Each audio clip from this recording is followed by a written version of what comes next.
Hello, everybody. Grant Hunter here for another Product Growth Leaders topic of the week. Steve, you and I have been talking a lot recently about the life cycle of product management in organizations, this hierarchy of product management needs. And we sort of have this utopian ideal of this continual improvement. Can a product management organization get to a place of continual improvement? I know it's out there. It's maybe like Jumanji, some fictitious place that you have to know how to get there. But have you ever seen an organization actually attain continual improvement? Well, I actually have. It's almost startling when I do. I was working with a team recently, and they were saying, "Oh yeah, we do that. Oh yeah, we do that. Oh yeah, we do that." And I'm like, "Wow, you're really together." And one of the things I noted was they'd been doing it for a while. I think in some of the dysfunctional organizations, product management is this revolving door. And I remember the old rule about employee development. It takes 6 months to figure out what's going on, 6 months to do the work, and then you get pissed off and you spend 6 months looking for a new job. And so if you've got this revolving door, it's like you never get to continuous improvement because you're continually in chaos. You just described every single job I ever had, Steve. Maybe it's 18 months. Maybe it is me. I don't know. But we on Monday put into the community. God, I'm not even, my head's somewhere else. I should have had my coffee earlier. We put into the community on Monday this question, and God, when I started putting it on the slide, it made me realize how long the question was. So I apologize for that. How do you approach continual improvement in the practice of product management for your organization, right? So as a product leader, as a product ops person, as a person contributing to the trying to improve your product management team, how do you do that? And Wong, I have to tell you something, May. I messed up this week. I saw your first sentence. I missed it said more, and I didn't click on more. I'm like, May only answered with one sentence. And then when I was doing it today and I was preparing for it, I saw the whole thing and I'm like, okay, that makes sense. So you said you need to have people or time dedicated to improvement. In product leadership, rarely we're taking the time to consider improvements that are as our priority over strategy, delivery, or launch. So talk to me about how you prioritize this and your thoughts on this. So I think back to how I usually think about product leadership, which is usually, I think, primarily three sides to it. When you are in a position of product leadership, you're thinking about people management, overall product strategy, and how you navigate within that realm of things. And then how do you improve the team overall, right? And the last one, how do you improve the team overall, as in what are the processes to make things work, is almost always the last priority, because every single other fire will take precedence over it. So generally speaking, I mean, if you think about manufacturing, which is where the term continuous improvement comes from, you have people dedicated to thinking about the order in which things happen and how do we do things better in a more efficient manner. But it's slightly different because it is a high repetition machine, but it's still the act of thinking about how do we improve. And these people are gift entire teams dedicated to thinking about this. Why are we different, right? I feel like having people whose role is to think about that. I mean, you don't need that when you're small, but as you scale and as you go through those scaling pains, you're going to start needing people to dedicate time into it. And they're not going to be able to do their day job while they're doing this, because it is a lot of effort. It's a lot of work to think about it. And it's all change management, right? And change management is even more work. I was a little surprised I didn't see the term product operations in your answer, because to me, this is where product operations, especially in a growing and a larger organization, really can create a ton of value. It is, but I feel like product ops is a very specific sub part of product management, right? Like it could be you need someone in every single department to scale with you. The challenges of product management are not product managements alone. And there's only so much you can do as a product ops leader, right? If you're thinking more about like a chief of staff where you're much more over the wider organization, then yeah, sure, then that's slightly different. But I don't know if it's restricted to product ops. But yes, product ops is one of those pillars. Yeah, awesome. I love that. Richard, you made me really think about this, right? And I'm going to dig into some of your Agile background, if I'm allowed to say that, because I know that you were questioning the word on LinkedIn a few weeks ago or whatever. You said as much as you continually inspect and adapt your product development process, you need to do it the same, right? Talk to me about the approach of continual improvement in product development, sort of in an Agile type world. Well, whether it's Agile and you're doing it at the end of every sprint, or waterfall and you're doing it at the completion, right? You should be having some sort of retrospective on what you're doing. Right. And that retrospective covers what went well with the product, but also what went well or didn't go well with the process. What things are working for the team, what things aren't working for the team, what needs to change. And that's where you're taking into account the process that you're working and how it's working for that individual team. And then, you're really inspecting and adapting that so that it does become that well-oiled machine where things begin to flow. But you'll find as soon as you have another product that you're going through, things are going to break again because every product is slightly different. You bring someone new on the team, it's going to break again. So you need to constantly be inspecting and adapting that process and adjusting things. And sort of in line with what May was saying, it's not just within product development or product management, but at all those collaboration points, right? So Correct. Product management with product development and design, product management with marketing and sales, product management with leadership. Well, let's be honest, you're never going to get product leadership and finance to do a retrospective. But other than that, I love it. Steve, and I'm going to come to you next, Leah, because I just wanted to say really quickly that retrospective is the thing most often dropped as people adopt Agile. They're like, oh yeah, that's cute and all, but let's get on to the next sprint, and analysis is the only way a company learns and grows. Yeah, for me, and that's why learn is at the center of course. Good tie-in, well done. Yeah, retrospective for me is the one thing that I'm a little inflexible on, right? It's like, this is the one thing we're going to have. You don't want to do a daily stand-up? I don't care. Just make sure you're getting your stuff done. Make sure you're communicating. You want to go lean on sprint planning? Fine. Yeah, let's just make sure that we're bringing things on a continuous flow and that everything is prioritized and ready to go. Retrospective, yeah, we're going to do that one. Yeah, and it should be like the non-negotiable.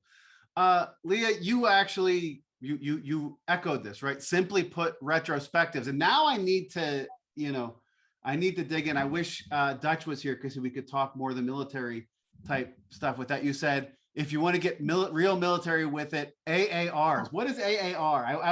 I figured you'd be on here to explain that. I'm glad you are. Yeah, I'm actually writing an article about it right now. So it's perfect timing. After action review. So okay. What I like about an after action review is that I feel like they're more versatile and like lowercase agile than a retrospective or like a post-mortem, because I feel like those are bookends. Like you do a retro at the end of the sprint, you do a post-mortem at the end of a big product launch. You can do an after action review on literally any action or decision you make. It doesn't have to be with engineering. It can be like on a sales demo. It could be in a marketing campaign. And you're asking some of those same questions, like, what was the goal you know, what went well, what actions did we take, and what needs to change. And so you could constantly be doing these AARs as you're going. You can do them with yourself, just alone, like how am I working as a product manager, just checking in constantly with different teams. And I think it just boosts trust, transparency, keeps everyone accountable, keeps people collaborating. So I like the AARs for that reason.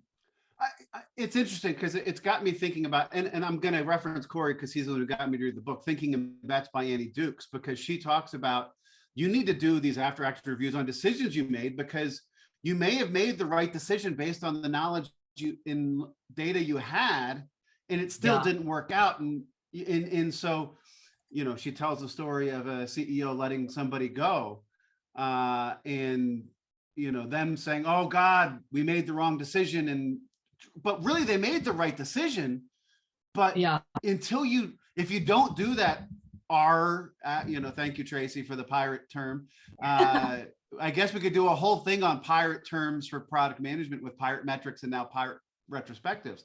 But, you know, it really, you know, I think too often we assume that if something failed, we made the wrong decision or we did the wrong things, but sometimes things fail not because we didn't make the right decision, because of other factors, right? Of unknowns or something else that is out there. So I love that idea of it. Calvin, you've been patiently sitting with your hand up. Thoughts? Let me take myself off of mute here.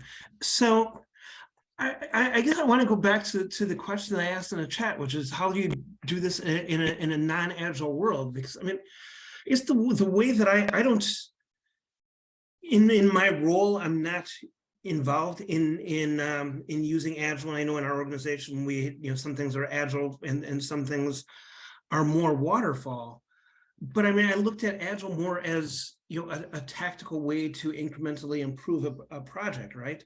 So when I looked at the question, I looked more at it as strategic, right? And you know, and so we're talking about you know, agile and these, you know, incremental. I mean, I get that, but I guess that's not the way that I looked at the question. And if you're not in an agile shop, or the role isn't agile, how do you approach these same? How do you address this? Well, first things first, Calvin, I'm the guy who asked the questions, and that's a great question. I should have asked it, right?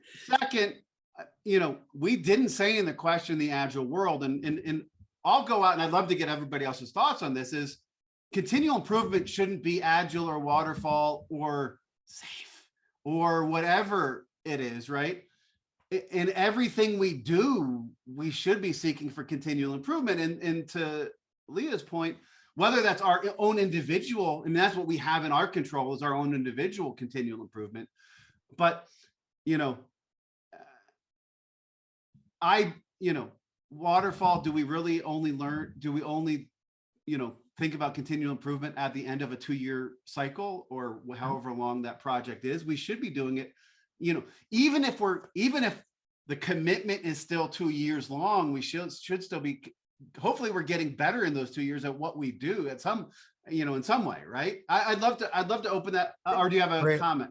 I would submit that it's not just at the end of a project. It's not, you know, after 8 sprints, but it's after 4 weeks. It could be anytime you see something not going well, anytime you have to change a date on a project plan, anytime, right, resources disappear, anytime something doesn't show up, right? Those are all opportunities to have that little retrospective of what happened, what can we do better? In even in a waterfall environment, we can do that because we can do that within a sub process, or we can do that, you know, in the next, you know, if we're doing a true stage gate waterfall where product management is at is towards the front and then moves somewhere else to work on another project, you should be able to improve that one as well and not wait to do that. Cory, you were speaking up, and I'll get to you after that, May. Yeah, I have a real mental hang up on waiting to improve, and it's not my job to improve. it's somebody else's job, or it's this other team that does improvement, process improvement or something else, or we'll wait 2 years to get better. Why not get better today? Why can't you try something today? My answer to the question of how do you approach continuous improvement is by continuously improving, by practicing, by building the habit, by doing it every day, or at least every week, so that you can change something, see how it reacts, see if it was successful or not, and then change something else, try something else. I cannot tell you how many times I rearranged my trash cans, my coffee, my refrigerator, my pantry, my road maps, my burn down charts, my story maps. I am continually looking at how can I make this better with myself, the actions that I'm taking, the product, the thing that we're building, and the team, the way that we're working. We mentioned retrospective earlier as the one thing that an Agile project does, or an Agile effort does, is they do retrospectives. For the last 2 months, the team I've been working with, we have not done a formal retrospective. The reason why is because every day we are talking about how to improve. And every day we make a little change and we see how it works. And did it work or did it not work? Did we release code faster or we not? Did we hit this goal that we were trying to approach, or move more directionally toward that or not? And then the next day we might change something again, or we might let it go for a little bit and see how it settles. But I have a very big problem with people that say, I will lose weight. So today is March 17th. I will lose weight next New Year's resolution. That's my New Year's resolution, is I will wait to lose the 40 pounds that would not make me a diabetic for 9 months. So a couple things to unpack, and I'm going to get to May and then Steve, because both of them were starting to chime in. First, what retrospectives do you do on your trash cans? So I mean, you said you do. I have a post that I have not shared yet, but I have 2 bins. I have a recycling bin and I have a trash can bin, right? The trash goes out every week. The recycling goes out every 2 weeks. So which one is in front? One of them has to move to get the other one out. Okay. And not only that, but we take things out to the trash bin every 2 or 3 days. So which way is it facing? Is it facing away from the house, or is it facing toward us where we can lift it up and save 2 seconds going in? Those are the types of improvements I've made. I talked about my coffee thing, right? I used to have 2 cabinets of all my coffee stuff. Now I have 1. Now it's on the bottom shelf. Now I can do it right there. Continually improving what you're doing and how you're doing it. And now I'm, you're pulling me into your space, into your head, Cory, and I'm going, wait a second. We keep our recycling bin in the trash can in the garage, the trash can in the alley, just for smell purposes, right? And we've got a compost one coming too, Leah, soon, because Denver's going in on that. So I may need to call Cory for some advice on I will be glad to consult with your trash can can optimization. Yes. and recycling and compost use. Now that I know he's an expert on that.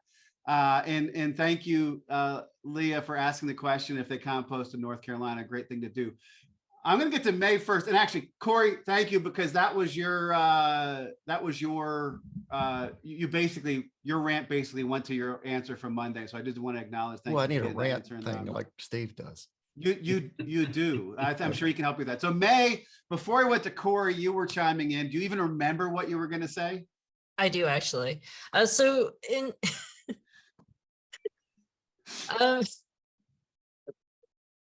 for those who are listening on the podcast, Cory just had the guy from that Feeling movie from Pixar blowing his head, whatever that movie was called. That'll be my rant sign. There we go. Like, back to the conversation of non-agile shops and like how do they improve and at what cadence. I think it's important to realize that if you're waiting long enough to do a launch cycle, you've probably already been through several rounds of layoffs or reorgs. They're changing with or without you. At least this has been my personal experience at a named company. So like, they're changing with or without you. You got to change as well, right? Like, change is not an option. Change is just something that's going to happen. Every time you or the team that you're working with are hiring new people or losing people, you are forced to change the way you work. You have to think about what it is that we're doing and is it working, right? And that's just on the individual contributor level, all of these things, how the individual teams work together adds up to, okay, as a group of people who have to work together across multiple teams, like how does that work? And then that scales up into, as a much larger organization, how do we work together? And each one of these have much different levels of complexity. And at each level, you really do need people thinking about that. But like, again, it goes back to whose job is it? Yeah, and we're going to actually get to that if we have the Yeah. time. And for me, May, you just hit on a key pet peeve of mine when people are like, oh, we're really good. And Cory, you put in that, well, this is the way we've always done it. We've got it nailed down. And the reality is markets change, company strategies change, and organizations change. The skills of your team changes, and the dynamics and the people on your team change, right? All these variables that are moving and changing. You can't just sit there and say, we don't need to continually improve, because if you're static, you fall behind. So Steve, you had your hand up, and then I'll get to Tracy. You still have anything to say, or do you not remember? I just had a little quip, which was, we don't seem to have time to do it right. And so we do it over and over and over again. Wow. That's prophetic. I mean, it's true though, right? So we don't invest the time. I mean, it's sort of like, I was carpenter, measure twice, cut once, but I'm thinking more the time you take as a painter to properly prepare goes directly to how quickly you can do the job. And if we're not doing I don't that, have time to do it right, Grant. I just want to start painting. Oh no, now I need a new carpet. Now I need to paint the roof. Now I need to buy a whole bunch of new outlet covers, whatever it may be. Right. I love that. Tracy. Yes, I just wanted to add this whole bit about having a clear process and clear goals and have it be documented, because so often we're moving so fast.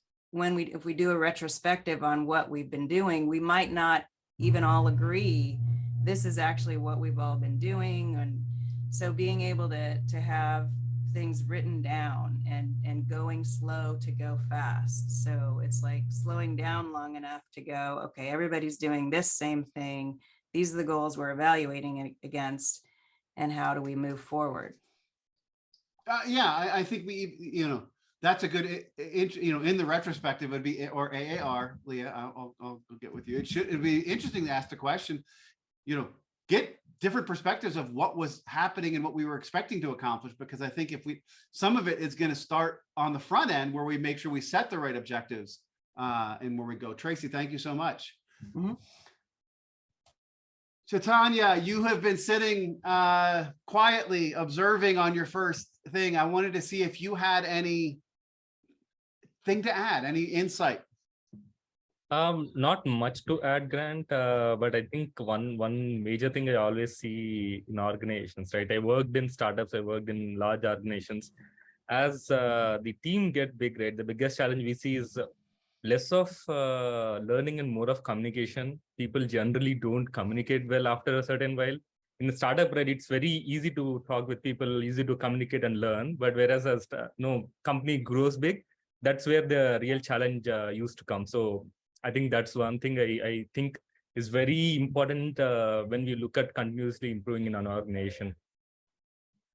I think that's key. And I think maybe part of this continual improvement is just good communication, right? Yeah. Are you communicating with your stakeholders? Are you giving feedback? Are you communicating with your peers? And one thing that Steve and I have found is that at least, and one of the, impetuses behind this question is, we find that product management teams don't talk with each other, right? They spend all their time talking with their partner teams, right? Design, development, marketing, whomever, and they don't talk with each other. And so as an organization, there's some gaps and there's some places that are missing when it comes to doing this.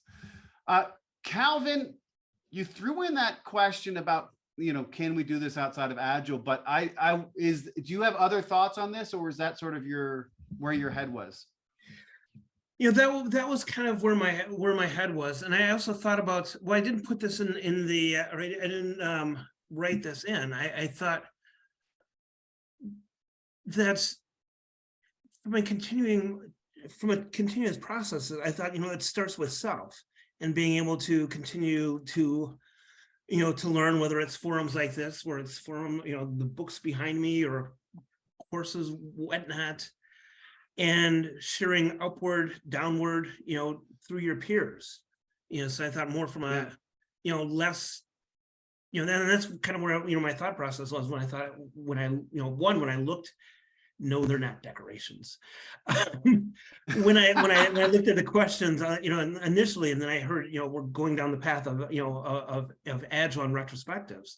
Nothing wrong with that, but I looked at it. I interpreted the question differently. No, I love that. And I've got so many ways I want to go with this now. First, on the books behind the shelf, we were on, May and I were on a call earlier this week, and the client just automatically, just out of the blue, goes to Adam Thomas, who's been on some of our calls. What are the books on your shelf? But that part of that is something, right? We all talk about the books we're reading. You'll often see on LinkedIn and Twitter, what book should we read for product management? I think that self and reading the books, and I mentioned Cory and Annie Duke's thinking in bets and how that helped me. I think that there is this thing, and maybe this is one of the great things about these calls in this community is we keep sharing these ideas, and why we have calls, how I think every week on average, 1 or 2 books gets put into the chat every week because somebody mentions it, and Steve must live on Amazon and have like a quick hand to go do those types of things. So I love that idea, and I think we're a knowledge worker, right? Product management is a knowledge worker job, and it's about increasing your knowledge. And if you don't read, you can't do that. Next point, May, in the chat, I love that word, self-team, team of teams, org. So you start from the smallest piece and then you work outwards, right? Yep. Awesome. And then I was giving you a chance to do a little more than that, but I love it. And then the final thing, Steve, is we've talked a lot about retrospectives, right? A lot of rear view mirror stuff. In my head, I keep coming back to the gap analysis, right? Based on the strategy, based on what we're expected to do, what is important and how are our skills? And I think there's some forward-looking stuff we need to be thinking about. Wouldn't you agree?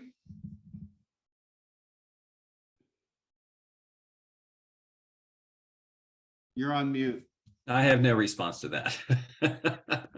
We always want to be continuously improving, regardless of what methodology we're using. And it's amazing how many people are living in chaos.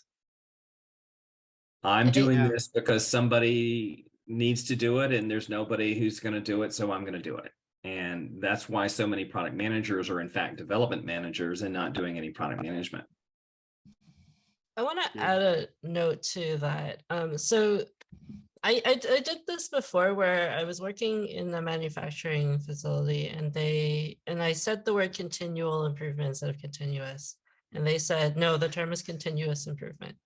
And apparently the term is continuous improvement because continual is passive, and we want to be actively improving. Like, we want to be intentionally improving, and the word continuous has that implication. So I do actually encourage people to use the term continuous improvement instead of continual. And May, you have to realize that when I wrote this question in my head, I'm going, May told me which one I should use. I can't remember, and I couldn't find the document you did it in, and I guessed wrong. So we'll go back and change all the slides and the questions and say continuous.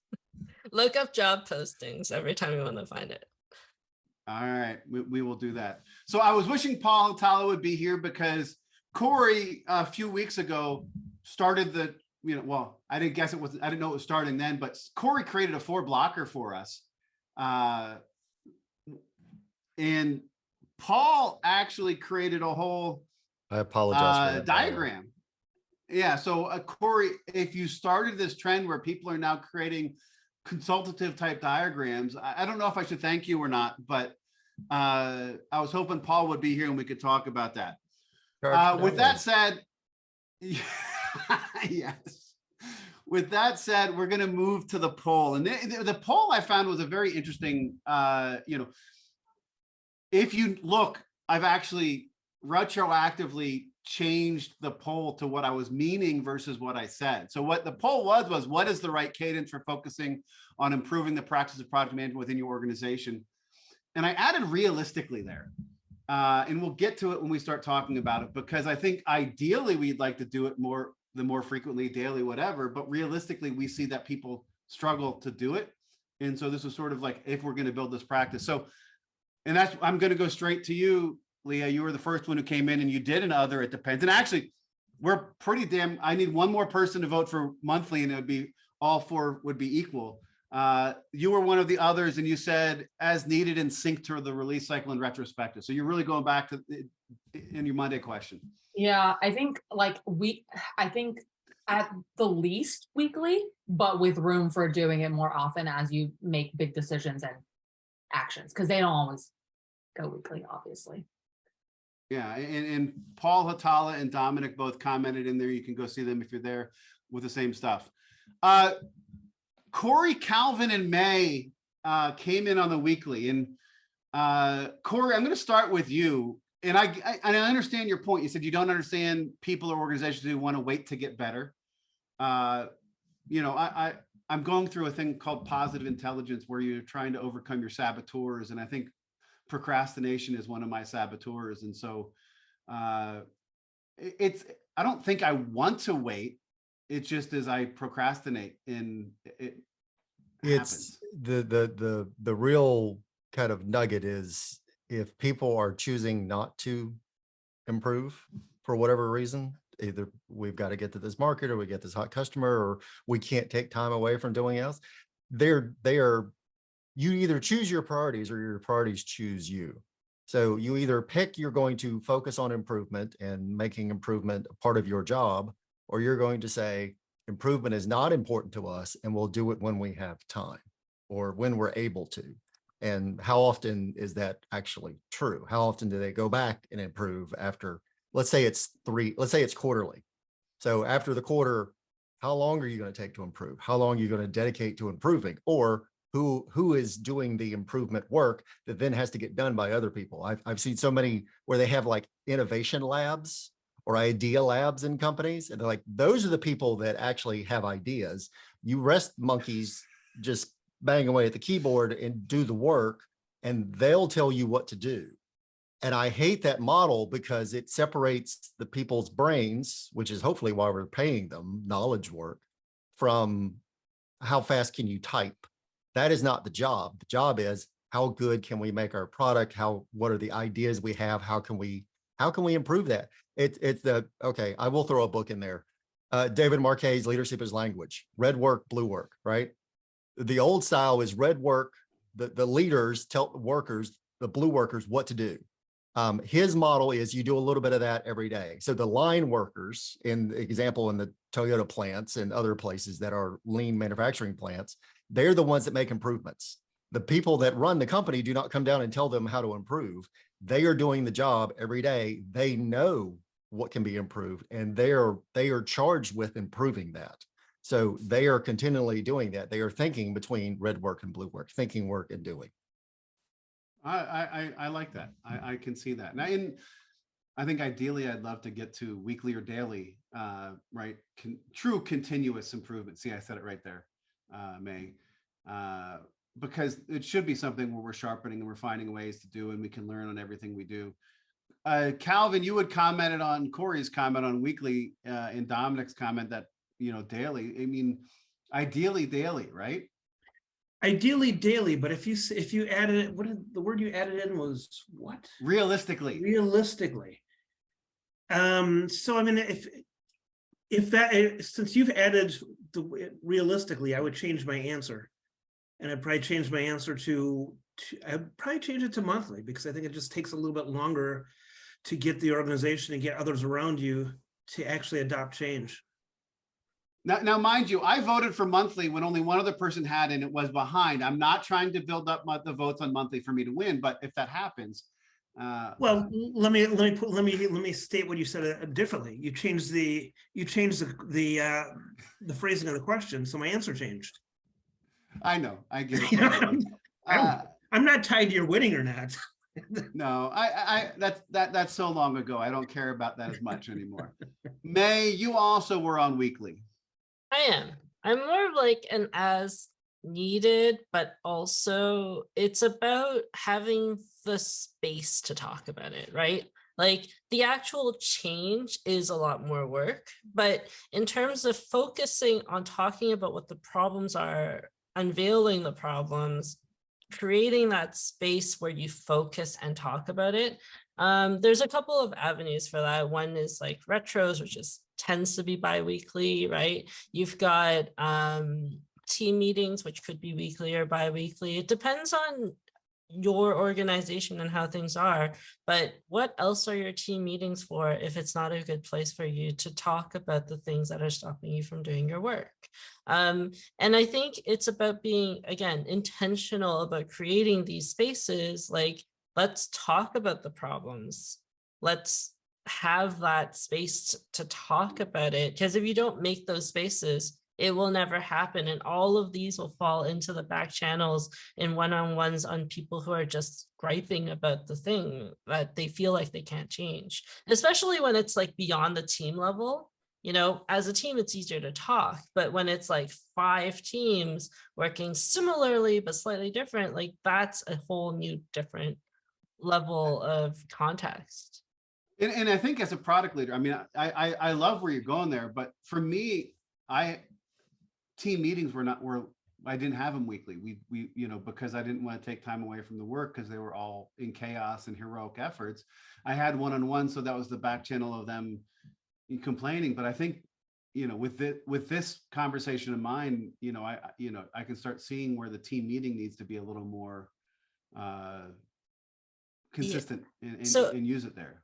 So I ran a bi-weekly products ops plus PMs talk about whatever you want session with like some structure, but mostly it's like there are problems, right? There's always problems, especially at the rate of change you're having. But there was never a time where they didn't have things to complain about. And yeah, if I didn't make that space, they would all talk one-on-one and it wouldn't be to me. But having created that space, having set time aside for us to talk about how we work together has been a huge, huge difference. I get it completely. And I voted for monthly, as I mentioned earlier. And one of the reasons, and this is where the term realistically came in. So I was part of the team that launched item level RFID at Macy's and Walmart from the standard side at GS1. And, you know, what the research behind it was that what they called perpetual inventory. If we said that we had one pair of frosted blue Wrangler jeans and 36-32 in, that was right only 50% of the time, right? But the problem was, to do inventory in a barcode world, it was very expensive and hard to do. So they did it once a year. And so once a year, you got to 90-some% accuracy of what you said you had. But then the further away you get away from it, it went away. And item level inventory allowed you to do it more frequently. And so for me, it's trying to like, what is that right frequency? If we know we can't do it, if it's hard to do it because of our commitments daily or weekly, and we can't, my thought with quarterly or longer was even too much. I went with monthly because you could build a cadence around it. I think it was more about me thinking about how I would roll it out versus anything else. Steve, did you vote on this or yet? I did not, but I actually would have chosen other. You know, I don't think it's time-based. I think it's event-based. Okay, so you're in there with Leah and I'm seeing like a problem. Let's get together and talk about what's going right, what's going wrong, and what we're going to do about it. Instead of, what's the old line? If we keep going this direction, we'll get where we're heading. Yeah. Cory, you're on mute. I read something last night that was very interesting. There was a story of a guy walked up to a kid and said, "How do I get to this place?" And he said, "How far is it away from this place?" He said, the way you're going, it's 2,996,000 miles." He said, "Really? Why is it so far?" He said, "Well, because you're headed that way. If you go that way, it's 4 miles." And that's just, again, if we're traveling, if we're just going and barreling down the road, it doesn't matter where we're going, but damn it, we're going there. Instead of, No. where are we supposed to be going? Oh, that's that way. Yeah, no, that's leadership, right? There was a story about that in 7 Habits of Highly Effective People. Tracy, did you vote?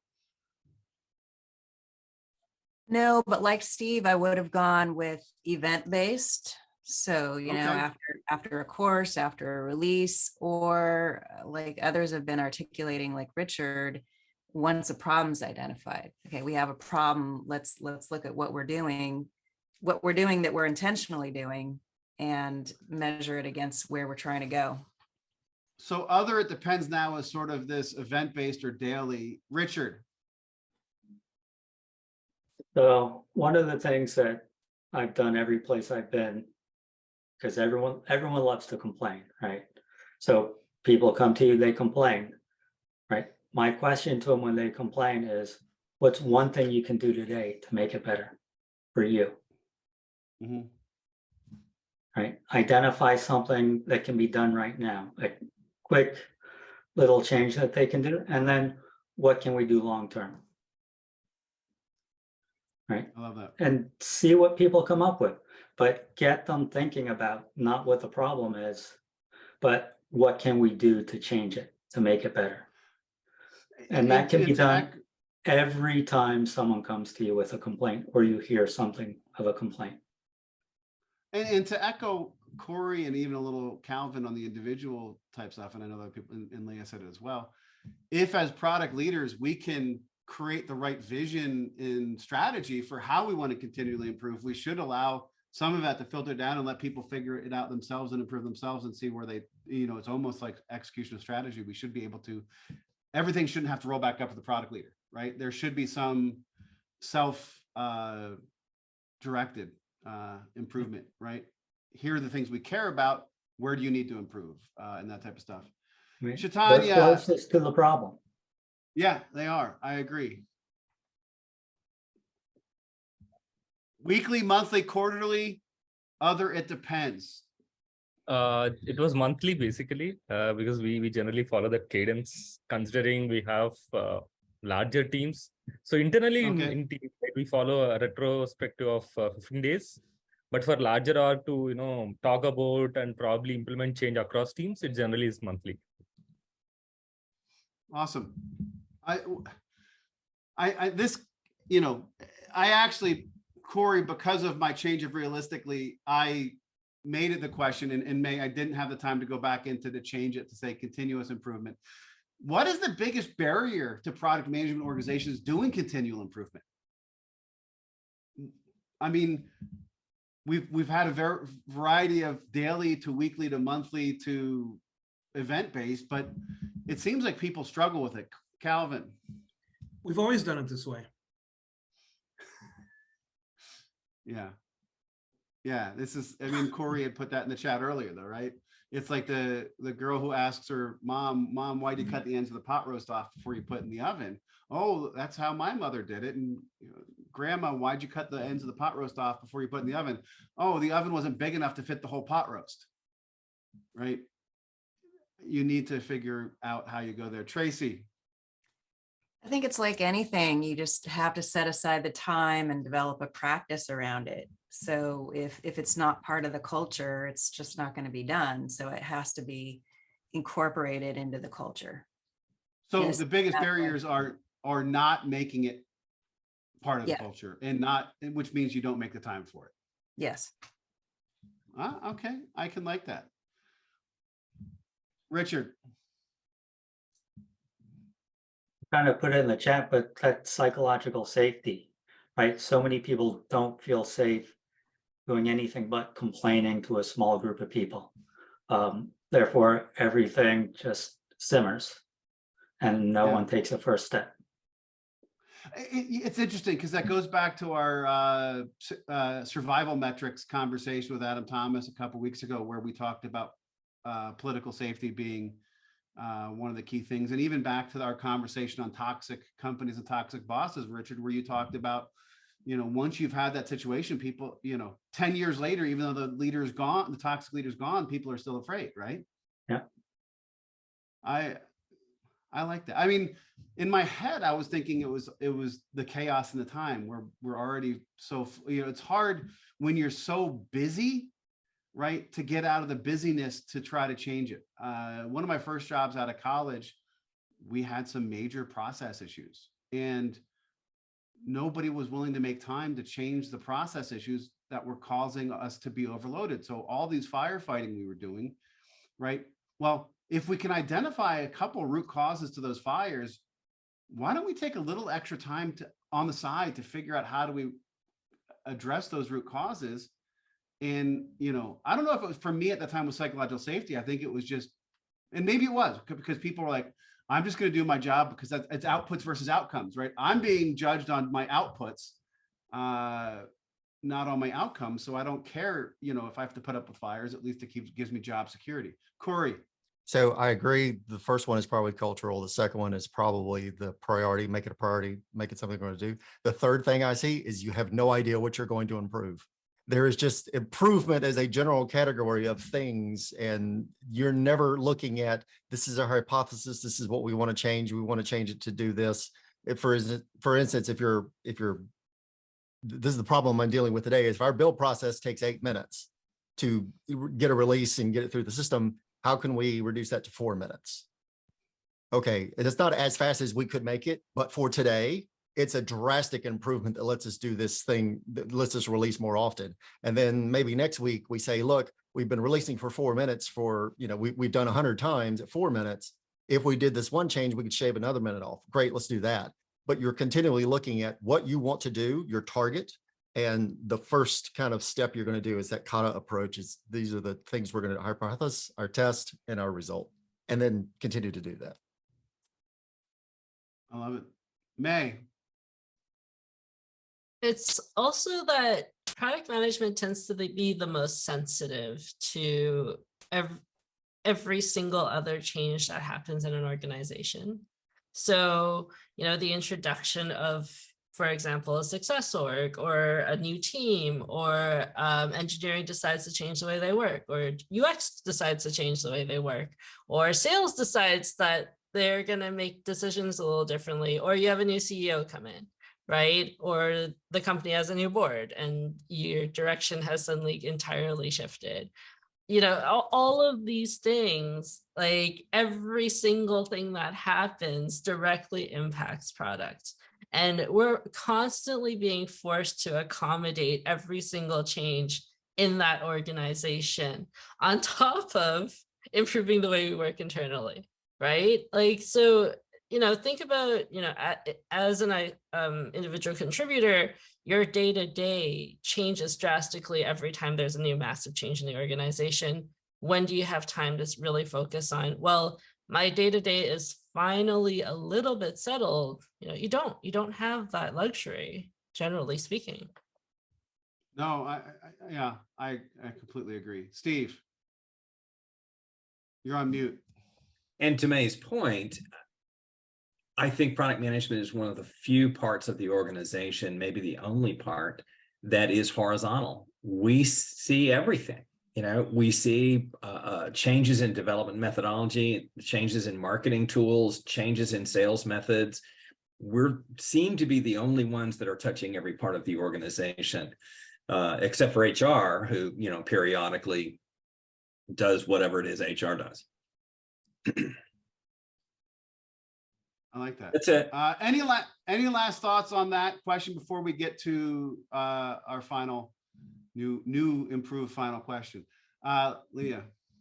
I just wanted to add that I feel like a lack of ownership and maybe like a little bit of analysis paralysis, like Cory was saying. I think because product impacts so much of the company, it's easy to be like, well, sales messed this up, marketing messed that up. Like, who's going to take ownership of actually solving these problems Mhm. is an important, like, just bite the bullet and conduct the AAR or retrospective yourself. And just, it affects your bottom line anyway. Like, you're responsible at the end of the day. Yeah. So taking ownership is important. And a big- that actually, I mean, I think that goes with the psychological safety that Richard talked about earlier, right? Sometimes you have to feel like there's psychological safety to do that. And I have been at companies where this is how we've always done it, and we're not going to change it because, God came down from heaven and told us this is the way it's done, and it's never going to change. So we're testing a new end question here. Instead of going with the lightning round, which sometimes was tough, let's start leaning into the learning. I thought with continuous improvement, this was a good place to start introducing this. So what is your biggest learning or takeaway or aha from this conversation on continuous improvement? See, May, I'm just practicing it so it comes out normally with continuous improvement. Richard, you're on mute. Richard, you're on mute.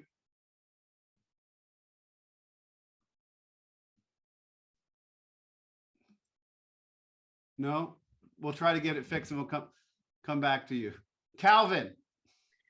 I think at the outset, it's interesting to me how when we started talking about continuous improvement, we went right to agile. When I think that it's that continuous improvement is not necessarily tied to agile and more about a lot of different areas, product management related. And I think to the point that Tracy made, it really does become about about culture, and that the culture helps to foster that belief in continuous improvement. Awesome. Leah. I think it was something Cory said about giving yourself permission, actually taking ownership. Even if there is a lack of psychological safety, you can slowly build it by starting somewhere. And it may be really rough in the beginning, those reviews or those retros, but if you keep at it, you can build that trust and start spreading the ownership around, I think. I love that. Chaitanya. I think my takeaway is something around defining the change that we want to achieve, right? So everyone will come up with their own set of ideas, but to Cory's point about hey, focus on what change that you are trying to achieve, and try to go towards it. So I think that is one big takeaway for me. I love it. Tracy. Yeah, I want to say it's just more about mindset than anything else. And even if you're not good at continuous improvement, if you set aside the time, schedule it, and start it, you can always do continuous improvement on your continuous improvement and get better at it. Continuous improvement of continuous improvement. Richard put his answer in the chat. The difference, what he learned, the biggest takeaway was the difference between continual passive improvement and continuous active improvement. Thank you, Richard. I do think your cat may have knocked the mic out or something. Cory. The realization that some people just don't make it a priority. That they pay it lip service, but they're not willing to do the work. Yeah. As sad as that is. Talk is talk, action is where it's at. May. I'm thinking about how do we get people to take that ownership to start doing the things. I mean, that's where my brain is at. How do we get people to distribute it, atomize it down to the people themselves, not to the leader Build that themselves? culture of it's okay to change. How do you get there, right? Mhm. There's a Yeah. lot. There is. That's great. Steve. Don't wait. You can start improving today. Yes, I completely and totally agree with that. For me, I think it's this, and I'll go back to Cory. It's in May, how do we distribute it, right? How do as a product neighbor, how do we enable it in the organization? There's some things we can do to help and provide, whether it's through workshops or training or feedback through one-on-ones, but enable our team to know where they should be focused, whether it's through our reviews or whatever, through their learning on things and put it in their hands as well. It's a team game, right? Let's do it all together as we do this. What a great conversation. Another new thing we're trying out this week is we're going to preview. Next week, the topic is going to be AI's impact on product management.